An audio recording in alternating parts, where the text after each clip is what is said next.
Salut, c'est Alex et bienvenue sur le podcast Chinois Tips. Aujourd'hui, j'accueille Jérémy Foulep qui vient nous partager son expérience en tant qu'enseignant FLE en Chine. Alors, FLE, ça veut dire français, langue étrangère. Donc c'est un épisode qui intéressera tout particulièrement les personnes qui prévoient de partir en Chine pour y enseigner les langues, en particulier la langue française. On va voir dans cet épisode tous les avantages que confère le titre de professeur FLE en Chine. Jérémy va notamment nous parler des études qu'il a suivies. Il nous détaillera également son parcours et pourquoi il a choisi d'enseigner le français à l'Alliance française de Chengdu en Chine. On parlera également des différentes institutions qui accueillent les enseignants FLE, de comment faire pour les intégrer et de à quoi t'attendre si toi aussi tu prévois d'aller enseigner la langue française en Chine. En fin d'épisode, Jérémy nous partagera ses conseils pour rapidement apprendre une nouvelle langue et de comment il se sert de ces autres langues qu'il a apprises pour progresser plus facilement en chinois. Mais avant d'écouter mon entretien avec Jérémy, si toi aussi tu as comme projet d'aller travailler en Chine, j'ai écrit un guide complet pour t'aider dans tes démarches. J'y partage notamment les meilleurs sites d'emploi, des conseils pour trouver rapidement un poste, ainsi que toutes les démarches pour décrocher un visa de travail.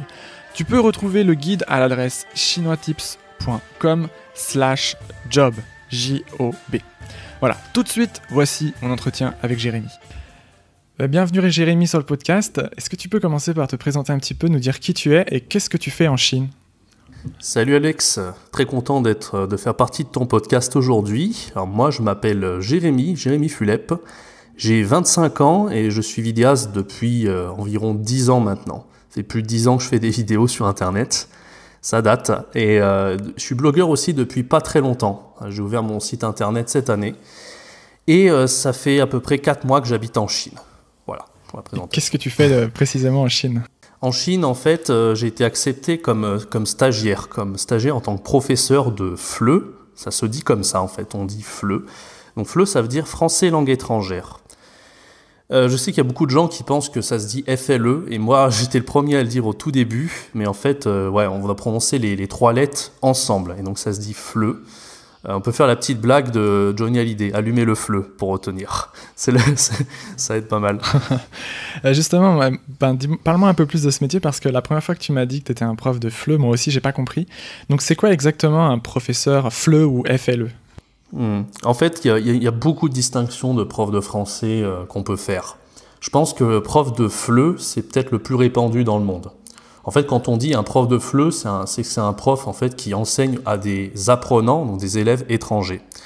Mais nous les Français, on connaît bien les profs, tu vois, qu'on a eu au collège ou au lycée. Un prof classique, quoi. On appelle ça un prof de FLM. Ça porte un nom. En linguistique, FLM, ça veut dire français langue maternelle, tu vois. Donc c'est ceux qui enseignent le français à des Français qui ont pour langue maternelle le français. Donc la petite distinction, en fait, il faut faire plusieurs distinctions. FLE, ce serait pour des apprenants, quelle que soit leur nationalité. Tu peux très bien enseigner à des sinophones, donc des Chinois comme je suis ici, voilà, en Chine. Tu peux enseigner avec des Allemands, des russophones, des Italiens, voilà. Là, tu serais un prof de FLE si tu enseignes à ce genre de personnes. Si tu es un prof de français classique en France, donc tu es prof de collège-lycée, tu seras prof de FLM, français langue maternelle. Et tu auras des apprenants, des élèves qui seront français, quoi, qui auront pour langue maternelle le français. Après, il y a une distinction. Il y a à mi-chemin entre les deux, on peut appeler ça un prof de FLS aussi. Ça existe, hein. FLS, ça veut dire français langue seconde. En fait, français langue seconde, c'est par exemple si tu enseignes, tu vois, en Afrique, ça ne sera pas du FLE parce que ça sera des territoires où le français est la langue officielle. Par exemple, si tu prends, je vais dire au hasard, le Sénégal, tu vois, là-bas, le français est la langue officielle. Donc, on va dire que c'est des apprenants qui savent parler français, tu vois, qui ont un petit niveau de français. Mais c'est pas leur langue maternelle. Leur langue maternelle, ça va être par exemple le Wolof. Donc toi, tu vas essayer de leur inculquer un certain niveau académique en français. Mais t'es pas pour autant un prof de FLE ni un prof de FLM. T'es vraiment entre les deux, quoi. Quand on arrive en Chine la première fois, c'est assez facile pour les étrangers, en particulier les Français, de trouver un poste de professeur de langue, donc professeur d'anglais ou professeur de français. Par exemple, moi, quand je suis arrivé en Chine la première fois, j'ai trouvé un boulot de professeur de français, tu sais, un petit boulot le week-end. C'est quoi la différence entre toi et moi, tu vois ? Parce que moi, je suis arrivé avec 0 expérience, j'avais jamais enseigné de ma vie le français. Toi, la différence avec moi, c'est quoi quand toi, tu arrives avec ton titre de professeur FLE ? La différence, en fait, il y en a pas mal. Parce que moi, figure-toi, j'ai été dans la même situation que toi. Avant d'étudier le FLE, comme ça, et d'en faire mon métier, enfin, profession. J'ai commencé comme ça, c'est quand j'étais en Erasmus en Allemagne, j'ai été embauché parce qu'en Allemagne, il y avait besoin de profs de français. C'est quand même un métier on en a besoin de beaucoup, quoi. Si on se retrouve à l'étranger, il y a vraiment de fortes chances qu'on puisse faire ce boulot. En tout cas, il y a la possibilité de faire ce boulot sans pour autant avoir de qualification là-dedans. On peut avoir absolument zéro expérience en tant que prof de français. On peut quand même se retrouver prof de français. C'est très fréquent. Et je me rappelle très bien en Allemagne, quand j'ai commencé à donner des cours, j'avais pas du tout étudié et tout. Bon, je me suis débrouillé, j'ai fait mon truc et tout ça. Mais il me manquait vraiment le cadre théorique qui me permettait de donner des cours. Et quand t'as pas la formation prof de français, je sais pas, moi par exemple, j'étais trop en mode académique où je leur enseignais trop la grammaire, je faisais trop de la méthode grammaire-traduction où je leur faisais traduire des phrases de l'allemand vers le français ou inversement. Et c'est pas que c'est pas utile en fait, mais eux, ils voulaient l'aspect beaucoup plus pragmatique. Vous voulez apprendre, voilà, te débrouiller, tu vois, tu vas à la boulangerie, comment prendre le pain à la boulangerie, enfin des trucs comme ça. Et on va dire que quand tu fais les études pour être vraiment prof de français, on t'apprend vraiment à rien négliger, que ce soit la compréhension orale, compréhension écrite, enfin il y a vraiment les 4 niveaux de compétences. Et ça, moi au début, même si j'avais étudié les langues, j'étais pas formé à bien préparer mon cours, que ce soit en compréhension écrite, production orale, etc. Donc voilà quoi, les études m'a servi à ce niveau-là. C'est vraiment pour faire des cours qui soient plus exhaustifs, plus professionnels. Ça, c'est le premier point. Le deuxième point, évidemment, c'est que si tu veux être prof de français en général dans les institutions assez connues, genre Alliance française, comme je suis actuellement, en général, ils prennent que ceux qui ont une grande qualification. Ils prennent pas les personnes qui ont jamais enseigné ou ils prennent pas les touristes comme moi, quoi. C'est ça que tu veux dire? Y a des instituts après qui peuvent prendre des personnes sans qualification, mais voilà, en général il y a des instituts, il y a des offres d'emploi, voilà, faut arriver à avoir les deux et voilà. Mais après ça veut pas dire que si tu as zéro expérience, tu peux pas être prof en Alliance française, hein. Moi je connais, il y a un gars là qui était avec nous en Alliance française, tu vois, il avait rien à voir, il avait fait de l'informatique avant.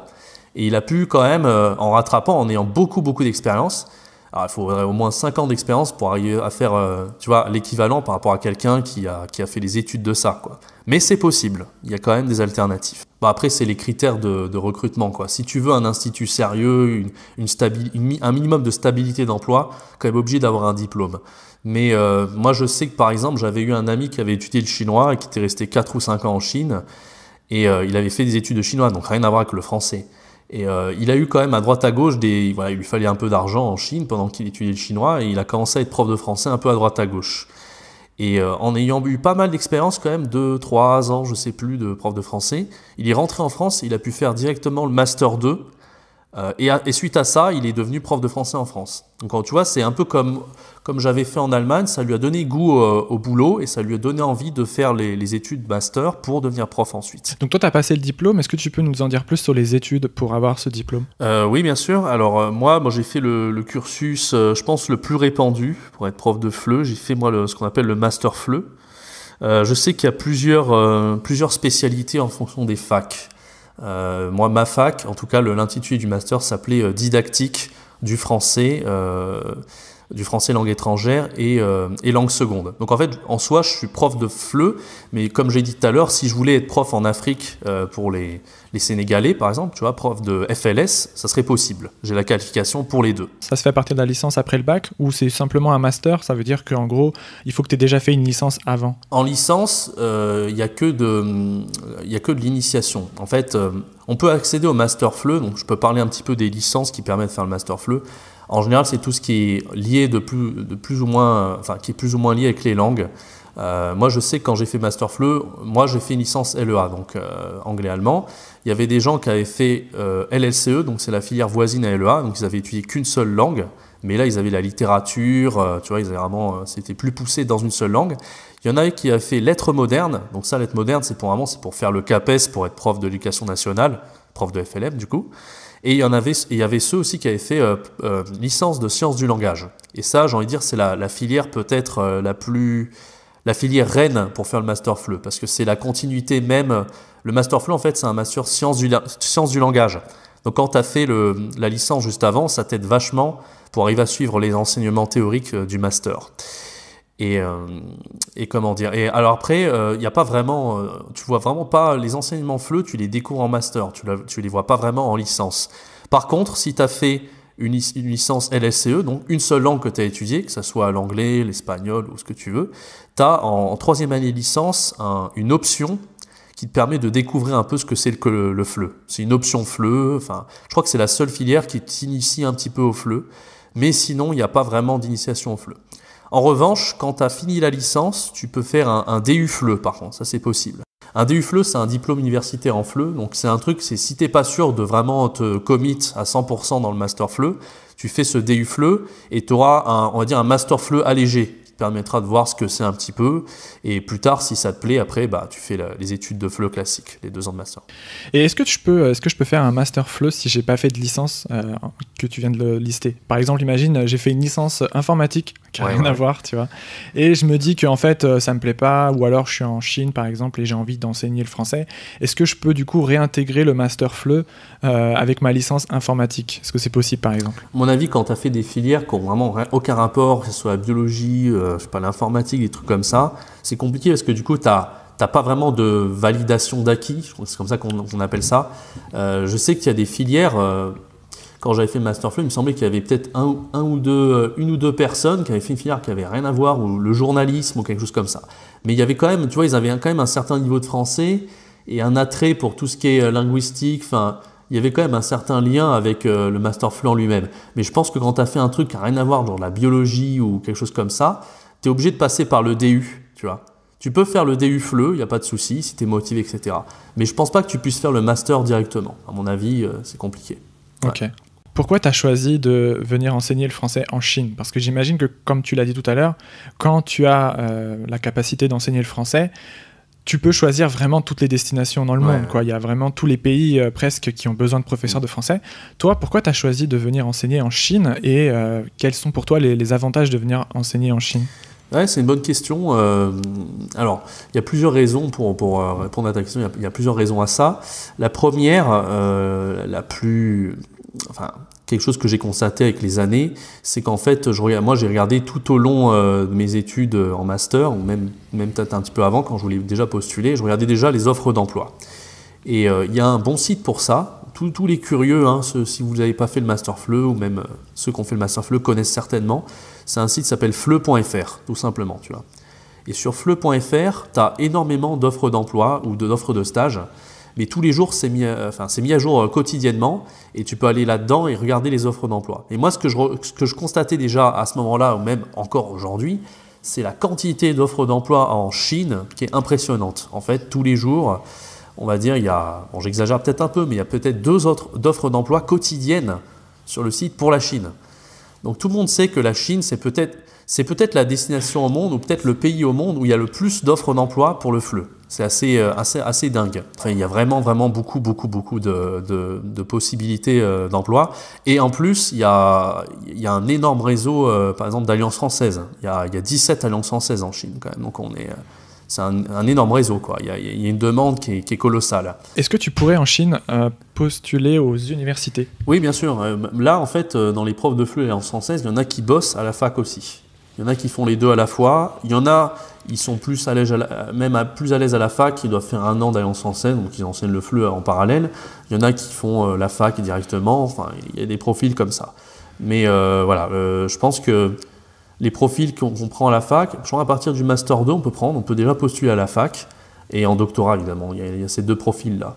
Mais oui, c'est tout à fait possible. J'ai pas mal de collègues là, en française qui bossent en même temps à la fac. Parce qu'en fait, le statut d'association en Chine n'existe pas. Donc toutes les alliances françaises sont rattachées à des universités.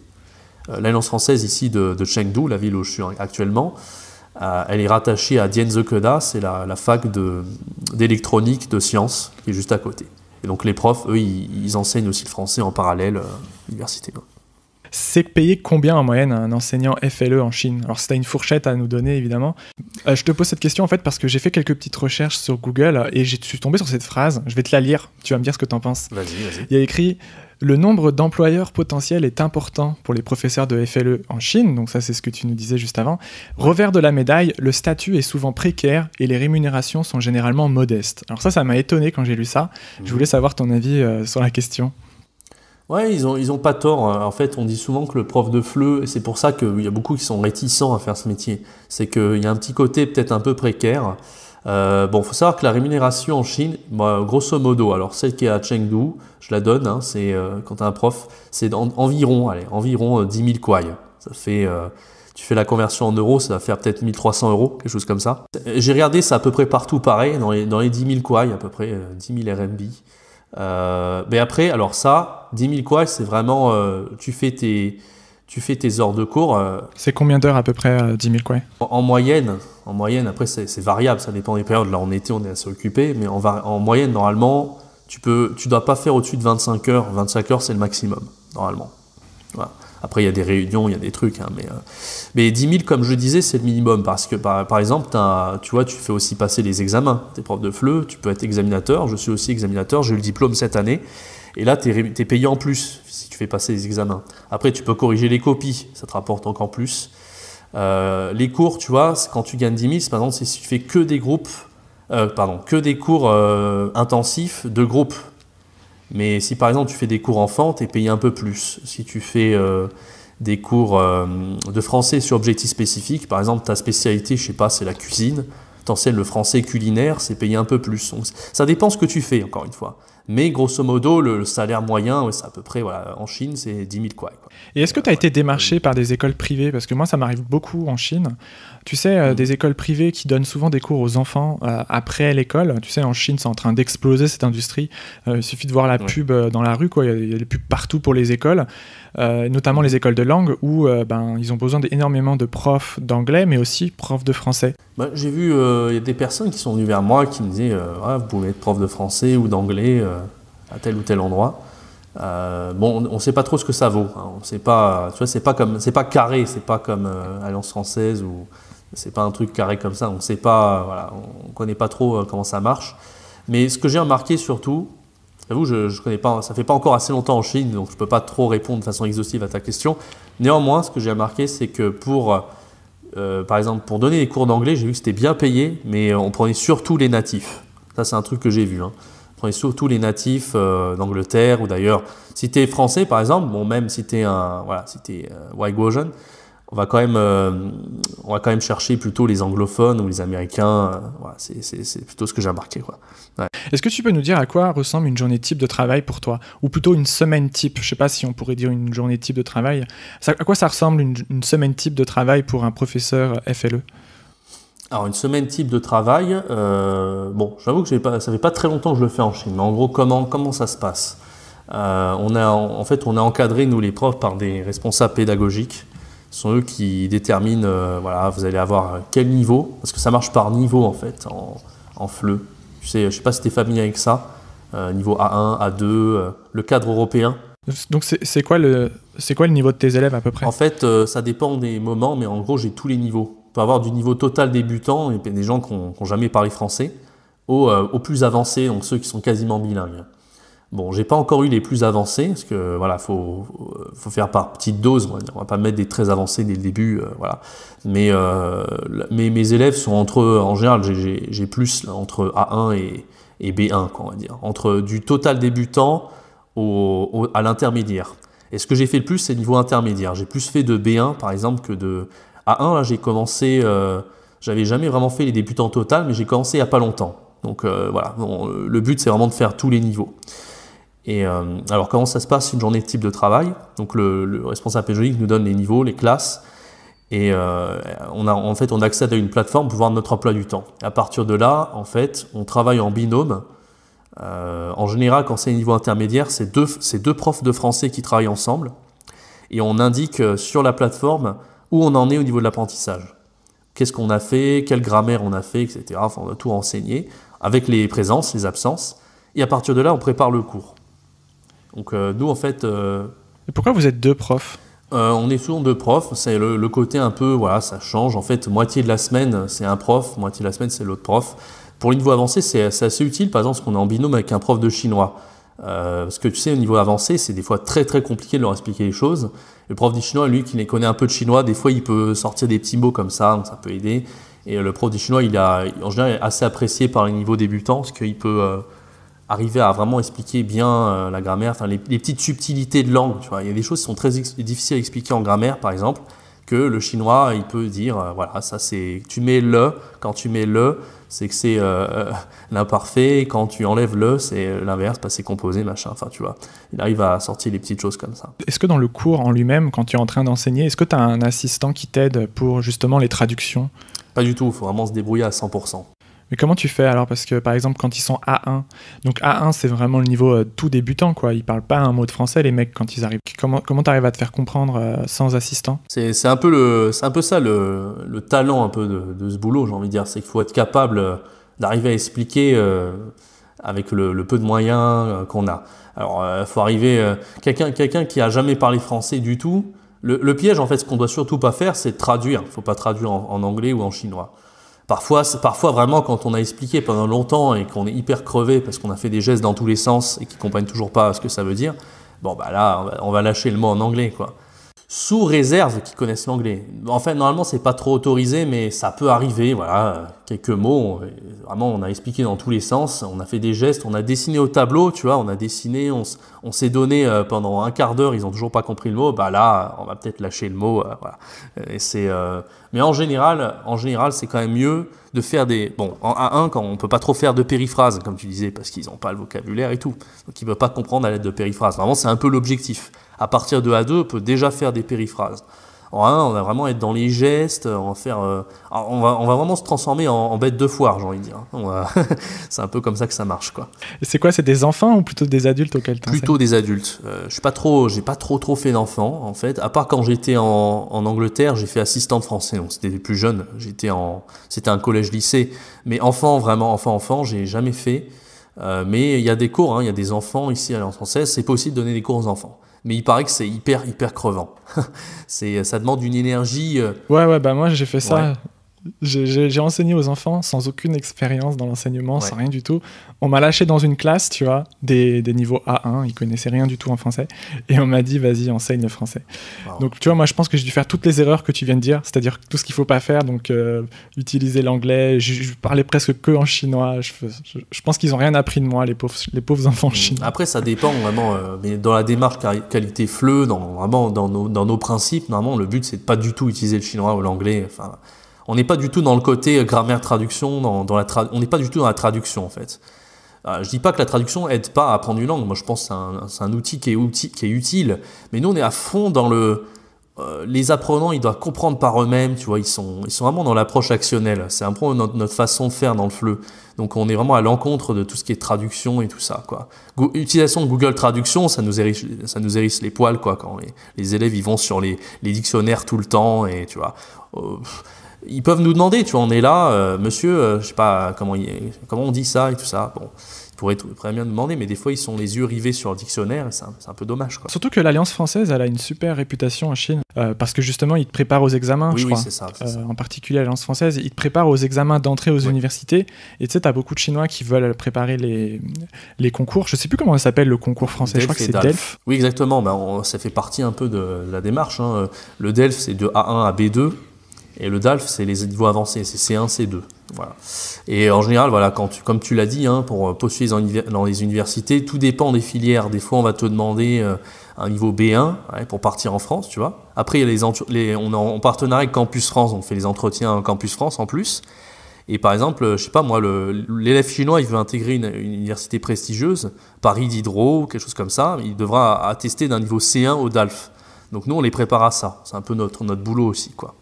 Et c'est assez intensif. Est-ce que tu conseillerais la Chine à quelqu'un qui était comme toi il y a 5 mois, c'est-à-dire, peut-être il vient d'être diplômé du FLE, il ne sait pas encore exactement quelle destination choisir.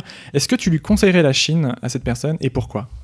Moi, je peux que conseiller la Chine. Parce que moi, fait pas longtemps que j'y suis, mais moi, j'ai tout de suite aimé et je continue à aimer. Et je découvre de plus en plus de choses.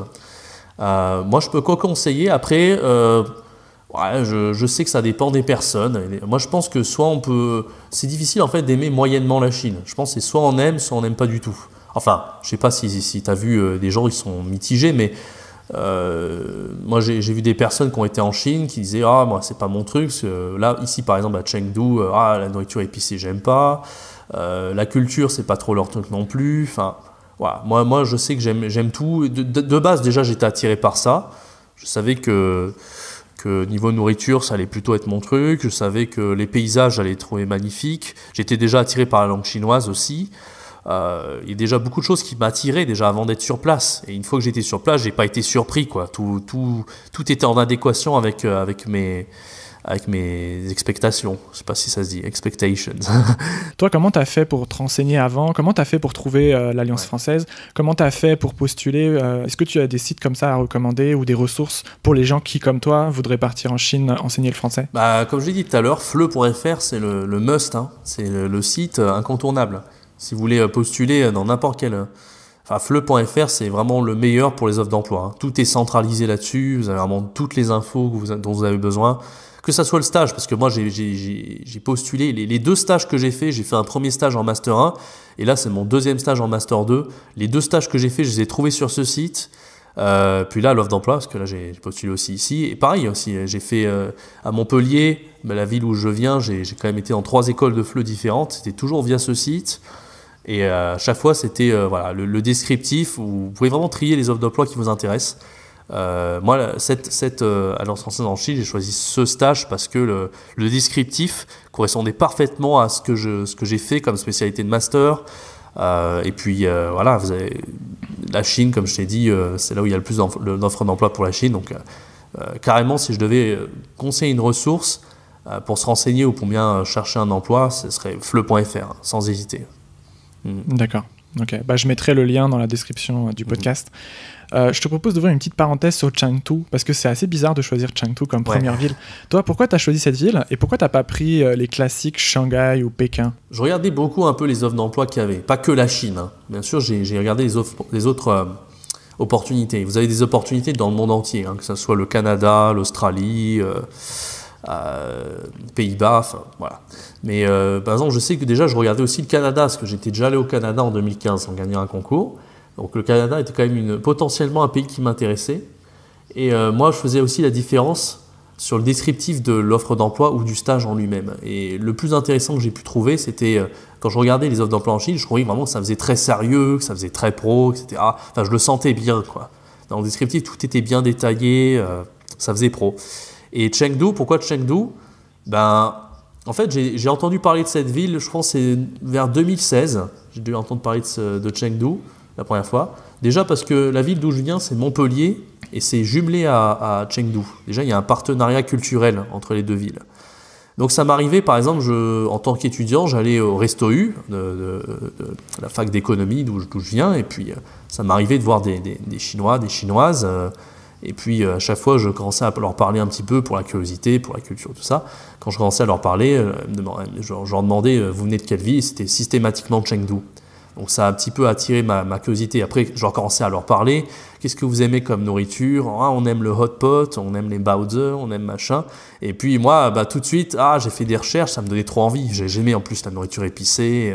Après, j'ai entendu parler des pandas, j'ai entendu parler de plein de choses.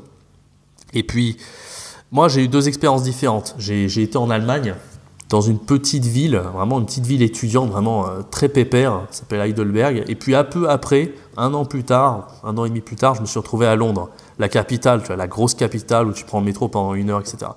Et en comparant les 2, je me suis dit, Londres, j'ai aimé, il y a plein de choses à faire, mais c'est trop grand. Et Heidelberg, j'ai beaucoup aimé, je pense que j'ai préféré par rapport à Londres, c'était un peu petit. Et il faut trouver le juste milieu entre les 2. Et je me suis dit, Chengdu, c'est pas non plus Shanghai, c'est pas non plus, c'est une très grande ville, mais c'est pas aussi grand que Pékin, Shanghai, tu vois. C'est vraiment un petit peu entre les 2. C'est la grande ville de campagnarde, tu vois. Bon, bien sûr, on est dans le cliché, mais je pense que vous m'avez compris. Et voilà, je pense que c'est tout ça qui m'a attiré par rapport à ça. Et après, oui, j'ai connu des amis qui m'ont parlé de la ville. voilà, c'est comme ça que j'ai choisi Chengdu. Du coup, je te propose qu'on termine l'interview sur ton expérience dans l'apprentissage des langues. Toi, il me semble que tu as appris plusieurs langues, tu as essayé plusieurs fois d'apprendre des langues asiatiques. Est-ce que tu peux revenir un petit peu sur ton expérience? Déjà, combien de langues tu parles et quel niveau tu as à peu près dans chaque langue? Ouais. Alors, français, bien sûr, je pense que vous avez compris. Anglais. Alors, anglais, je pense que j'ai toujours eu un bon niveau en anglais et je me suis perfectionné surtout à partir de l'année dernière. Parce que j'ai passé un an en anglais, enfin un an, plutôt 10 mois à Londres, ce qui m'a beaucoup aidé au niveau de l'oral, avoir un meilleur accent, vraiment être plus à l'aise encore à l'oral. Déjà que j'étais plutôt à l'aise à l'oral, parce que j'ai pas mal d'échanges linguistiques, mais voilà, je me suis perfectionné jusqu'à atteindre quasiment C2. Alors après, est-ce qu'on peut dire que je suis C2? Je sais pas. Ce C2, c'est vraiment, selon moi, après, je sais pas si tu es d'accord avec ça, mais c'est souvent un niveau très académique. Quand on parle de C2, on est en mode tu rédiges des essais, enfin, c'est un niveau que peu de gens ont, je pense, au niveau C2. Donc, mais en tout cas, un niveau courant, vraiment, j'ai aucun problème avec l'anglais. Enfin, tous les jours, j'écoute de l'anglais, je comprends, je peux parler. Je lis des livres en anglais, c'est ce que j'ai lu le plus qu'en français même. C'est un peu mon. Voilà, ça me fait. Si je vois de l'anglais, ça me fait comme le français, quoi. Ni plus, pas vraiment de différence. L'allemand, j'avais un niveau C2 à la fin de mon séjour Erasmus. Je pense que j'ai plus trop l'habitude de parler allemand. C'est-à-dire que je pense qu'aujourd'hui, je suis plus tellement à un niveau C1, C2. J'étais C2 à l'époque. À la fin d'Erasmus, j'ai fait un test. Maintenant, peut-être que je suis plus dans les B2 parce que je le pratique plus trop. Voilà. Je croise plus beaucoup de germanophones. En Chine, encore moins. Et quand j'en croise, souvent, ils parlent très bien français et anglais. Donc, du coup, c'est compliqué aussi de parler longtemps en allemand avec eux. Mais j'ai gardé, je pense, voilà, et même quand je leur parle, ça revient très très vite. Donc, voilà, dans ces deux langues, on va dire que je suis quasiment bilingue anglais-allemand. Après, maintenant, ça va être le chinois, parce que maintenant, je m'y remets assez sérieusement.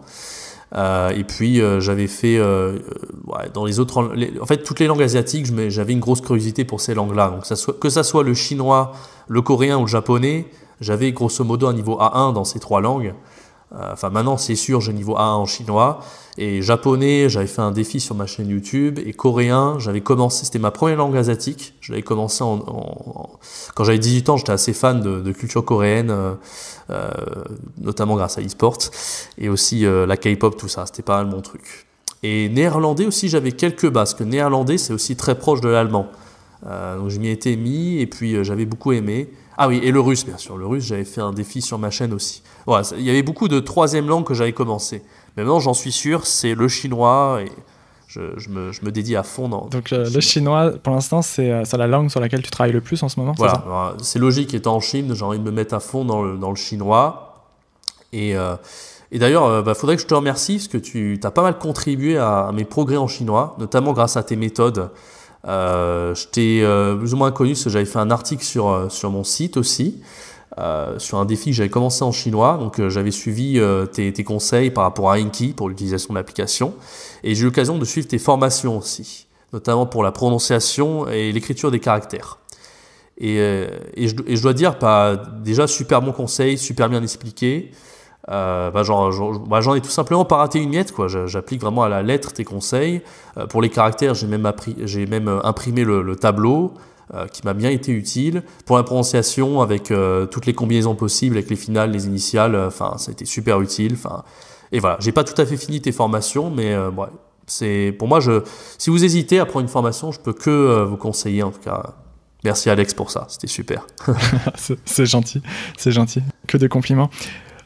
J'ai une petite question pour toi. Quand quelqu'un me dit j'apprends le chinois, la question que je pose, c'est pas quel est ton niveau, mais c'est quelle est ta routine. Moi, je suis un peu un fanatique des routines d'études. Je voulais savoir, toi qui as appris tant de langues étrangères, qu'est-ce que tu penses des routines, et surtout, est-ce que tu en as une, et si tu en as une, quelle est-elle? Ouais, c'est super important d'avoir des routines, mais je pense que l'apprentissage d'une langue, c'est un peu, je sais pas moi, comme quand on veut se mettre au sport. Déjà, ce qui compte, c'est la régularité. Je pense que c'est beaucoup plus efficace d'en faire un petit peu tous les jours que de faire une fois tous les mois de façon hyper intensive. Enfin, je pense que voilà, là je donne des conseils qui sont très bateaux. Je pense que beaucoup de gens ont entendu ça, mais c'est un peu la vérité. Et souvent on se dit, même si c'est 5 minutes, on se dit ouais, c'est rien, c'est pas assez, je vais pas progresser avec 5 minutes. Alors que 5 minutes par jour peuvent déjà faire une énorme différence. C'est pour ça que là, on parlait d'Enki tout à l'heure, qui est une super application pour apprendre chinois ou japonais, donc les langues asiatiques, avec les caractères, quoi. avec un système différent des langues européennes, enfin un système d'écriture. Mais moi, quand j'apprenais l'allemand ou même l'anglais, ou même j'avais regardé en français comment ça marchait, voire même le russe, enfin n'importe quelle langue, j'aimais bien tous les jours réviser un peu de vocabulaire. Et pour pas faire le côté un peu chiant, pas ludique, d'avoir une liste de vocabulaire et de la répéter en mode rébarbatif, j'aimais bien utiliser des applications mobiles pour ça. Je sais qu'il en existe beaucoup pour le vocabulaire. Ce qu'il y a, c'est que moi, j'étais pas tellement fan d'utiliser, par exemple, je sais qu'il y a beaucoup d'applications pour apprendre les langues comme Memrise ou j'oublie un peu les noms, Duolingo, enfin, il y a beaucoup d'applications comme ça. Mais pour moi, quand on fait ce genre d'appli, évidemment, on peut apprendre un petit peu, mais moi, j'aime toujours aller au-delà. Et j'aime aussi pouvoir mettre mes propres mots dedans, utiliser plein de ressources et centraliser ça dans une application. J'aime bien. Donc, c'est ça qui est bien avec Anki ou même Mosalingua. Notre application que j'avais utilisée pendant très longtemps, c'était Mosalingua. Et c'est un peu le même principe, c'est réviser du vocabulaire tous les jours. Peu importe le moment de la journée, que ce soit. En général, le matin, c'est quand même plus efficace. Vous vous levez au réveil, vous faites vos petits déj tranquille. Devant vos petits déj, vous révisez 5-10 minutes de vocabulaire. En 5-10 minutes, on peut déjà réviser pas mal de vocabulaire. On peut réviser déjà une bonne centaine de mots. Et sur le coup, on peut se dire, on ne sait pas si c'est efficace, mais franchement, avec le temps, on voit les progrès, quoi. Au bout de 15 jours, 3 semaines, 1 mois, tous les mots que j'ai appris, puis on les retient, quoi. C'est limite magique, quoi. Ça marche super bien. Donc voilà, dans ma routine, ce qui est sûr, c'est au niveau du vocabulaire, ça a été toujours ça, voire même la grammaire, parce que du coup, on peut aussi mettre nos propres phrases dans ce genre d'application, et on arrive à un petit peu à ancrer les structures grammaticales dans notre tête. Ça, c'est pas négligeable non plus. Tiens, justement, ça tombe bien que tu parles de grammaire. Une petite parenthèse, c'est comment tu apprends la grammaire grâce à ce genre d'application, en particulier avec Anki ou n'importe quelle autre application de vocabulaire, puisque c'est des applications à la base qui sont faites pour apprendre les mots et apprendre les mots un peu de cette façon individuelle, c'est-à-dire pas vraiment dans un contexte, à la limite dans une phrase, mais ça va pas plus loin. Toi, ça m'intéresse de savoir, comme tu as appris pas mal de langues, comment est-ce que tu t'y prends pour la grammaire et surtout quel genre d'application tu utilises pour apprendre la grammaire? Ouais. Alors, ça dépend des applis. Effectivement, si tu prends par exemple Anki, on a vu que c'était exclusivement réservé au vocabulaire. Par contre, si tu prends des applis comme Mosalingua, c'est vraiment complet. Les développeurs, ils s'acharnent vraiment pour faire le plus complet possible. Donc, vous avez le système dont on parlait tout à l'heure, le système SRS, système de répétition espacée, donc il fait répéter tous les jours, toutes les semaines, etc. Mais c'est pas le seul module dans ce genre d'application. Il y a aussi des modules de grammaire qui font des petites explications, mais toujours en contexte. Par exemple, si vous êtes en plein milieu d'une révision, là vous révisez vos mots de vocabulaire, d'un coup, vous aurez un bouton, vous appuyez dessus, et là vous aurez la théorie grammaticale qui s'affiche. Et comme on aura vu ce mot en contexte aussi, avec la prononciation, tout ça, on a juste à avoir le point de grammaire et on comprend assez bien. Après, moi, je suis pas trop fan pour apprendre la grammaire. Je sais qu'il y a beaucoup de théories, mais je pense qu'il faut pas laisser la théorie de côté. Mais je pense que c'est bien aussi d'arriver à s'imprégner des constructions grammaticales. Je pense que c'est ça aussi qui est efficace. Moi, j'ai utilisé pas mal de choses pour la grammaire dans les langues en général. Je sais que j'étais même passé par, je sais pas si tu connais la méthode Assimil, et je l'ai utilisé en anglais pour me perfectionner en grammaire. Je l'ai utilisé aussi en allemand et même en néerlandais un petit peu. Alors les méthodes, c'est ce que j'aimais bien avec ça, c'est que moi, étant un petit peu geek, c'est que c'était une application desktop pour Mac ou PC que vous installez directement, donc qui est payante. Elle doit être, c'est pas donné, c'est avec une quarantaine d'euros. Mais bon, quand on est passionné de langue, des fois on est curieux. Et j'avais installé ça, et ce que j'aimais bien, c'est qu'il y avait vraiment, il y avait une vraie progression, quoi. Tu passais vraiment de niveau, tu connais rien à la langue, niveau A1, et tu arrivais B2, quoi. C'est cette progression-là que j'ai bien aimé. Et il y avait des dialogues, en fait, des dialogues numériques. On s'imprégnait du dialogue, et puis vous aviez plusieurs étapes comme ça. Vous pouviez remplir les trous, par exemple des exercices à trous, pour le vocabulaire, et puis les points grammaticaux dont on parlait tout à l'heure. Ça, pour la grammaire, ça a bien été utile, l'e-méthode, parce qu'on pouvait vraiment voir la grammaire dans le dialogue, en contexte, et après on avait les petits points de grammaire qui s'affichaient. Enfin, ça fait longtemps que j'ai pas utilisé ce truc-là, mais je me rappelle que c'était assez bien fichu pour apprendre les langues européennes. Même le néerlandais, j'avais commencé à l'apprendre avec ça. Je trouvais, waouh, en une semaine, j'avais l'impression déjà que j'étais A2 en néerlandais. Bon, après, c'est vrai que j'avais des bases d'allemand, mais voilà. Et après, ma méthode, mon autre méthode, mais ça, c'est un peu plus personnel pour apprendre la grammaire, c'est que moi, en fait, quand j'ai des phrases, bon, ça, c'est un peu plus universitaire comme méthode, mais je me rappelle qu'en allemand, j'apprenais la grammaire, on avait un lieu qui s'appelait thème grammatical. Parce qu'en fait, je partais de la phrase française, il y avait la traduction en allemand, et moi, j'utilisais juste mon clavier et je réécrivais la phrase jusqu'à que je la sache. Et quand je faisais une faute, je mettais en rouge, puis j'y écrivais. Donc j'essayais de faciliter la mémoire visuelle pour m'imprégner de la construction grammaticale. Enfin, c'est ce que je faisais beaucoup. Et même en chinois, en écrivant les caractères, je sais que ça peut être très, très pratique ça, pour retenir un peu les structures, les choses comme ça. Donc voilà, c'était un peu ma méthode pour la grammaire. Ok, bah c'est intéressant parce que moi c'est un problème, c'est une question que je me suis très souvent posée, donc c'est toujours intéressant de comparer les points de vue, voir « Ah, t'as fait comment toi ? Vas-y, explique-moi » et tu vois, après tu peux tester, ça peut t'inspirer, tu peux avoir des nouvelles idées, etc. Bien sûr, mais je pense que la grammaire, il ne faut pas vraiment le voir comme un truc un peu trop théorique ou trop scientifique. Parce que tu sais, il y a beaucoup de gens qui disent en chinois, il n'y a pas de grammaire. Ouais. Alors qu'en fait, c'est pas du tout vrai. Il y a une grammaire, elle est juste différente des langues européennes. Et du coup, il y a des gens qui se disent, ouais, non, mais il n'y a même pas besoin d'apprendre. Il n'y a pas de grammaire, t'inquiète pas. Ouais, non, mais non. C'est pas du tout pareil. Comme tu disais aussi dans tes formations, il me semblait que tu disais que le chinois était difficile au début et plus on avançait, plus c'était facile, c'est ça ? Ouais, t'en penses quoi toi ? Est-ce que tu ressens cette différence ? Est-ce que tu ressens le fait que ça soit très facile au début, que tu puisses déjà faire tes premières phrases en chinois dès le début, alors que par exemple, je sais pas, en allemand, je dis peut-être une bêtise parce que en allemand je suis une catastrophe, mais il me semble que c'est assez compliqué au début, hein. Faut apprendre pas mal de conjugaisons, les déclinaisons, tout ça. Est-ce que tu es d'accord avec cette phrase, toi, que le chinois est facile au début et qu'après ça devient de plus en plus dur ? Ouais, mais en fait, c'est marrant parce que ton point de vue, par exemple, c'était de dire que le chinois était difficile au début et de plus en plus facile, mais ma prof particulière disait l'inverse.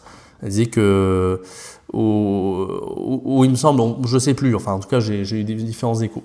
Moi, d'après moi, mon avis, en tout cas pour l'allemand, si je dois prendre l'exemple de l'allemand, moi, j'avais beaucoup de mal en allemand au tout début, je me rappelle, hein, que ce soit la grammaire ou même retenir les mots. Les mots étaient totalement différents du français, quoi. Et on dit que ça ressemble à l'anglais parce que c'est germanophone, mais...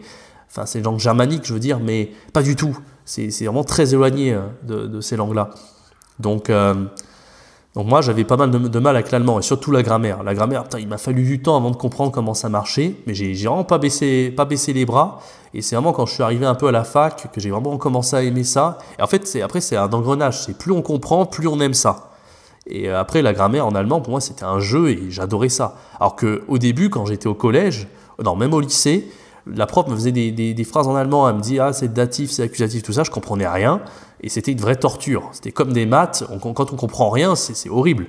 Mais quand on comprend tout, on comprend de plus en plus, c'est des mini-récompenses petit à petit, et on prend de plus en plus de plaisir dans l'apprentissage. Et le chinois, j'ai pas eu du tout ce sentiment-là, maintenant que j'ai commencé. En fait, les deux difficultés, là je suis complètement d'accord avec toi. Comme tu le disais, l'information, je pense que c'était sur l'audio, enfin sur la prononciation que tu disais ça, tu dis que la difficulté c'est dans la prononciation en particulier des tons et des caractères. Et moi je suis complètement d'accord avec ça. Je pense que c'est les deux trucs les plus durs. C'est d'arriver parce que si tu prononces le chinois mais que les tons sont pas respectés, on va pas du tout comprendre. Et les caractères, pour arriver à lire, effectivement, il faut arriver à s'entraîner à les lire, quoi. Donc c'est les deux trucs un peu difficile. Par contre, j'ai pas du tout eu la sensation que la grammaire était compliquée. Je pense que ma prof, par exemple, dit que le chinois, c'est un peu comme un puzzle. Faut mettre les mots un peu au bon endroit. Faut être un peu à l'aise avec ça. Tu mets ton sujet, tu mets ton adverbe à tel endroit et tout, et puis hop. Et après, tu peux déplacer de place. Enfin voilà, et puis même avec les caractères, parce que un caractère, tu places un caractère après un autre, et hop, ça fait un autre truc. Enfin, c'est un peu ludique, quoi. Finalement, c'est un peu comme un jeu, le chinois. Faut vraiment prendre ça comme un jeu et voilà. Moi, j'aime bien utiliser la métaphore des Lego pour les caractères, parce que c'est un peu comme jouer à des Lego, quoi. Tu les branches entre eux, ça te fait des nouveaux caractères. Moi, ce que j'ai remarqué aussi avec les personnes en fait qui bloquent sur l'apprentissage des langues, souvent c'est parce que ils veulent tout comprendre tout de suite, ce qui est impossible en fait. Le jeu, c'est pas d'arriver à tout comprendre tout de suite. Le jeu, même si tu comprends 5% ou 10%, c'est déjà pas mal. Hein. En soi, c'est déjà pas mal. Et si par exemple quelqu'un veut regarder un film dans une langue étrangère, en chinois, tu vois, moi si je devais regarder un film en chinois là, je comprendrais pas grand chose, mais si déjà j'arrivais à comprendre 5 et 10%, je serais déjà super content. Ça veut dire que je suis pas au stade zéro, j'ai déjà fait des progrès.